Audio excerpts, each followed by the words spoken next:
What are unexpected benefits of learning to write very well? Okay. One thing that will happen is that you will become a better reader. Okay. Reading is not just like starting from the first sentence and reading till the last sentence. Are you able to get the idea? Are you able to synthesize or come up with arguments against it while reading, maybe? You will even begin to notice the tools of persuasion or influence deployed by the writer or the lack thereof when you read. Okay. So you'll be able to read much faster also when you are a good writer. Another thing that will happen is that you'll become better at analysis and conflict resolution if you practice writing extensively, right?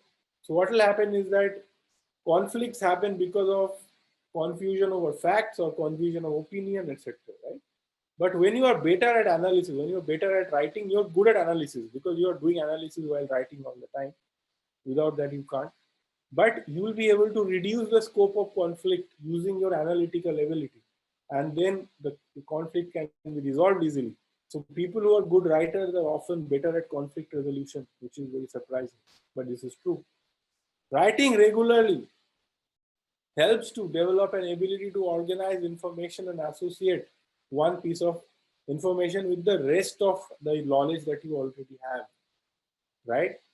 So you'll be able to organize information and associate disparate pieces of information and make connections that will be very valuable. Writing also can improve your cognitive abilities and improve your memory. You can influence and force people to think through your writing, and you can cause people to change. This is a big privilege, right? So you are not just writing stuff, but your writing is having an impact on other people. It is persuading them, it is making them imagine something new, okay, and it is forcing them to take action, which is brilliant, which is the definition of leadership, right? You are causing other people to take action that they should be taking. When you learn to communicate better through your writing, your verbal communication is also likely to improve to a great extent, right? Because you're better at writing, so your verbal communication will start improving automatically.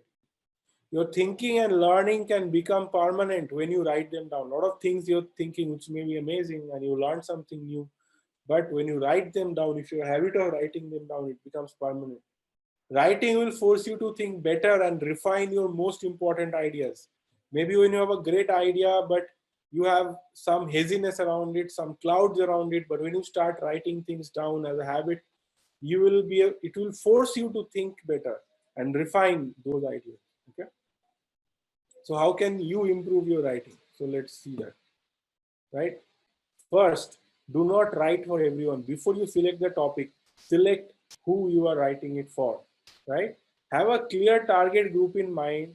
You will be more effective with that audience and your writing will become sharper, right? So imagine that you are writing an article, let's say on, let's say something as simple as how to, India's bail law on bail, right? Criminal law, CRPC, IPC, right? How to get bail. Okay, India's law on bail.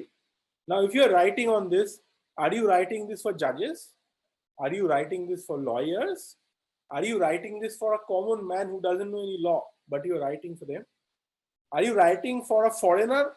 Are you writing for a certain kind of client? Imagine that there are a lot of foreigners, or maybe there are a lot of people who are abroad, but they might be facing a case in India, like foreign director of a company, right? They're director, they invested money, so they're director in a company in India, and they are facing a criminal case and they have to take bail. Are you writing for them? It may be a very small target group, small group of people, but when you're writing like this with a very clear target group in mind, you'll be able to appeal to them and you'll be able to persuade them, right? So it's very important not to try to write something for everyone. This is what happens when you start writing. You think that I should write for everyone, then everyone will read my article. Sorry, nobody will read it if you write for everyone. It is always better that you are writing for a specific group of people. Then you will be able to be effective with that audience and your writing will become sharper. Second thing, this is what Amol Kale is asking. When we write for academic purpose, we focus more on legal vocabulary and overall legal language. But to capture the mind of common people and to write persuading people, we have to articulate the language in a plain format. Absolutely. Even when you are writing for the judge, if you write a lot of difficult words in long sentences, complicated, do you think that it makes it easy for the judge to read it? He will stop reading, man. You lose a good opportunity. Okay. This is all nonsense. You never get brownie points for writing difficult legal language, obtuse language, archaic language, right? If you write like that, it won't work. You have to write in a language which is super easy to understand. Okay? So difficult words or complex sentences do not make good writing. So you have to really write with, in a language that your target group can connect with, something they can easily understand, right? The holy grail of good writing is great engagement. What is engagement? The easier to read and more engaging any writing is, the better it is. And how do you know it actually works? Is if people engage with the writing. So, for example, if I am writing an article and publishing, right? If people are commenting on it, that means there is engagement. If I am posting something on Twitter or Facebook or LinkedIn, if people are liking it, they're sharing it, they're commenting on it, then there is engagement. Okay, that is engagement. That, like I said, persuasion is what? People are taking action after reading what you have said. So people, if they're commenting after reading your content, then they're taking action. If after reading your article, they're going and doing something. Let's say you said that you should use only blue light in your room, and they are actually going and buying a blue light and putting it in their room. This is just an example. Don't put blue lights in your room. Just giving an example of engagement, right? Then you are highly engagement and you're successful as a writer. It is better to be brutally honest while writing. This is my opinion. Write about things that you deeply feel about and care for. Write true and honest feelings. This will have a better chance at moving people and making them take action. When you write about things that you really don't care about, I'll tell you a story, okay? So when I was, I think, 15-year-old, okay, I was selected for a camp I used to write poetry, and many children were selected, and I was also selected for a camp. And it was a selection camp for a certain award, okay, a national award, in fact. Okay, so Balshri Honor, National Balshri Honor, it was a local level selection camp, and an expert came down from Delhi to assess all of us and talk to all of us and give us some tasks and see what we do. And I was 15 years old, and this person came, and we were all sitting, right? And there were like many of us sitting, I think 10, 12, okay, or kids sitting of my age, some are my age, some are younger. And the and this expert asked us, and she's herself an author, okay, and she's asked that, okay, what do you write about? So all of us were saying what we write about, and people were saying that, oh, I write about climate change. Somebody said I write about poor people. Somebody said I write about, you know, there was a term at that time, communal harmony. Okay, and so people write about all these things. And then she came to me, and I was the last. I was quiet. I was not saying anything. And she asked me, "What do you write about?" And I said, "I write about myself." I don't write about all these cool things. I was almost ashamed that these people are writing such cool things. I said, I only write about myself. Whatever comes to my mind, I write. And it's usually about my feelings. And she said, this is great. And she actually praised me for writing things that comes to my mind and and that time I thought, okay, that's very nice. She's praising me, but obviously people who are writing about climate change are so much nicer than me. But later I realized that literature, or even any kind of writing, even when you're writing anything to move people, people are moved by stories.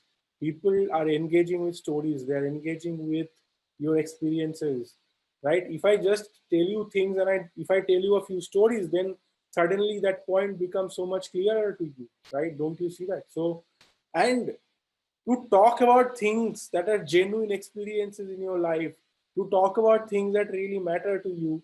You have already thought for hundreds of hours about these things. If something is really important to you, you may have been dreaming about it. You may have been thinking about it in your head when you're idle. So when you write about that, you write much better than if you write about some made up topic only because it is a topic that is in demand these days or so on, right? So it is better to talk about and write about things that you deeply feel about and care for, and write your true and honest feelings. That is much more likely to connect with your audience and move them and create engagement, right? The other another alternative path is also there, and that is to write about things that people really want to read about, they care about. Now one is that why you care about, the other path is that they care about. If readers, it's very important that if you're writing something, then at the end, if readers are not left with an aha or wow moment after reading your prose, then why are you writing? What is the point? Very, very, very important that you have to leave the reader with some takeaway. That the reader feels that if he or she has spent 5 minutes or 10 minutes or 15 minutes reading what you have written, then they have got rewarded for that effort, and they have got something very valuable, and they are grateful that they have read it. And ideally you want that they liked it so much that they want to share this with somebody else. And if you can write like this generally, right, if you develop an ability to write like this, then I can assure you that you will never struggle to convince a judge or at least to make your point, because you know you are thinking of the other person, how they are going to take your writing. You're not worried about yourself or what is in your head. You are thinking strategically that when people read this, how are they going to take this, right? It is very, very important.